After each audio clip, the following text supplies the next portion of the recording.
Lack of collaboration and/or buy-in. Buy-in. Buy-in is an important component to any initiative. What are some reasons that educators can be reluctant? What are some mechanisms to help increase buy-in? The big picture. Help teachers to understand the necessity of seeing the big picture and recognizing how everything works together as part of a whole. Recommendations from Black et al. Teachers need motivation and justification if they are expected to take on the burdens of change. Start with a small group as the focus group so as to increase buy-in of the rest of the staff. Many times, lack of buy-in is due in part to new ideas or research not being relevant to the teacher or the teacher's entire demographic of students that he or she teaches.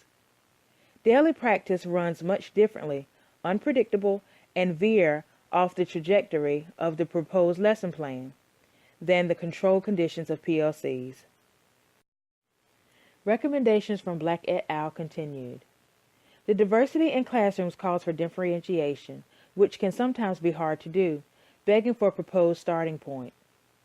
Teachers want practices they can take ownership of, and they demonstrate ownership by successful implementation.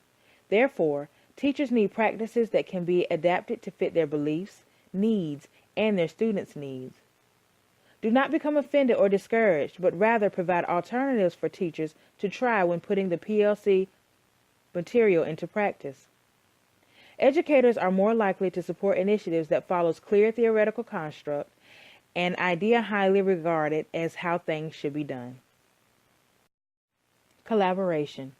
Collaboration should be a natural and automatic responsibility of teachers. PLCs are based on a culture of collaboration, wherein teachers allow the terms mine and your to evaporate and migrate instead towards the term our, demonstrating an understanding that it is impossible for teachers who work in isolation to ensure high levels of learning for all students. 4-pillar practices for leading adult learners. Teaming. Engaging in teams provides adults with opportunities to question their own and other people's philosophies and assumptions about leadership, teaching, and learning. Providing adults with leadership roles. In assuming leadership roles, adults are invited to share power and decision-making authority. Engaging in collegial inquiry.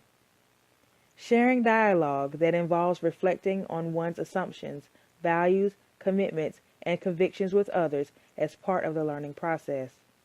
Mentoring. Mentoring creates an opportunity for adults to broaden perspectives, examine assumptions and beliefs, and share expertise towards supporting growth. Wrap up. You may not necessarily be the one experiencing roadblocks of participation in PLCs. However, you may have a colleague that you were prompted to reflect on as you read through the information in this roadblock section of lack of collaboration and/or buy-in. Regardless of who this roadblock pertains to, you should now be able to recognize there is a necessity in seeing the big picture and understanding how everything works together as part of a whole, understand what are some of the reasons for lack of buy-in and things that can be done to increase buy-in, identify collaborative language, our instead of mine and your, identify the 4-pillar practices of facilitating collaboration for adult learners. As a result, you should be better equipped to advocate for yourself or your colleague to increase participation in PLCs by constructing a plan of action utilizing the information from this section.